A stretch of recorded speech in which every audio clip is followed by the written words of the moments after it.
as giants become giants, their problems change.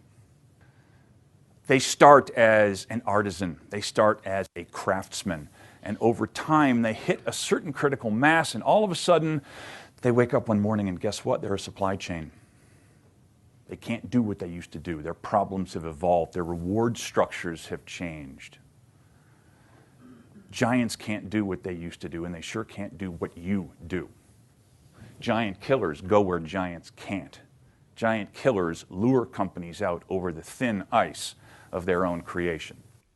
Killing Giants was written for every business person who has to show up in the office every morning and do battle with the giant in their industry. No matter who I talk to about this story, everyone gravitates to it because it's a universal idea. We're all being asked to do more with less. There is a new normal that has set in business today. It doesn't matter what industry you're in or what country you're doing business in. This is a reality of life right now. You could be a startup competing against a Fortune 500 competitor. You could be a Fortune 500 division yourself competing against a real global colossus. It doesn't matter. This is a universal idea. Giants come in all shapes and sizes, as do the Davids that end up toppling them. Surely you know Jim Koch, the founder and CEO of the Boston Beer Company. I had a fascinating conversation with him, and I asked him, how did this all start for you? What happened? How did the Boston Beer Company come into being? And he said the words, I set out to change how the American public thought about beer. What didn't he say in that statement? He didn't say, I set out to brew the best beer in America. He didn't say, I set out to win the Great American Beer Festival Best in Show Award. He said, I'm going to change how you think. It's not about me. If I set out to brew the best beer, I'm out to satisfy myself because I'm the one at the end of the day who's going to say, you know what, this is really good. I think I've done it.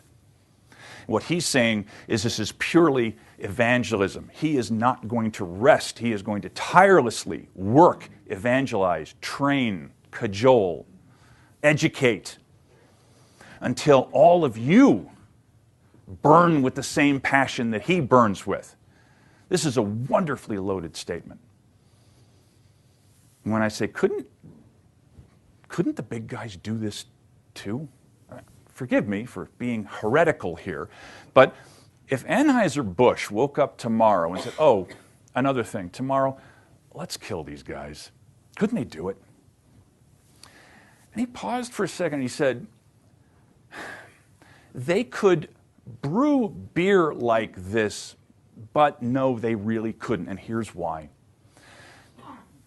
Could McDonald's make filet mignon? Yeah, they could, but it's not the business they're in. They've changed. They have different problems. If Anheuser-Busch or any major brewery decided to be Sam Adams tomorrow, it would be a 12 to 18-month project for an associate brand manager who would then quickly say, I've punched my card, may I please get a promotion and move on now? Whereas Jim says, correctly so, for me, this is my life's work. You can't replace that. Giants have different problems than we do. This gentleman's Robin Li. Robin founded a company called Baidu. Baidu is the largest search engine in China. They are handily beating Google in their home market.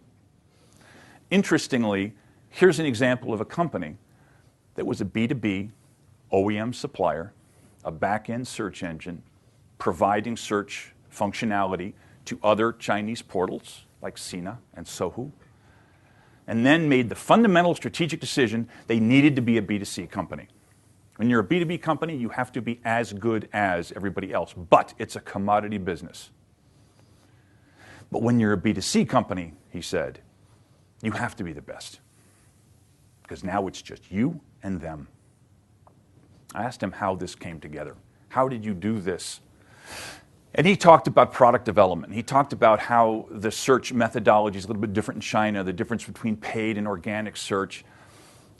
And I asked him what admittedly became a bit of an awkward question for him. I said, tell me, I've looked at your advertising, and it's up on YouTube. You can look at it yourself. You don't even need to speak Chinese to understand what's happening. Baidu is a slick, fast-talking Chinese folk hero who speaks the language very fluently.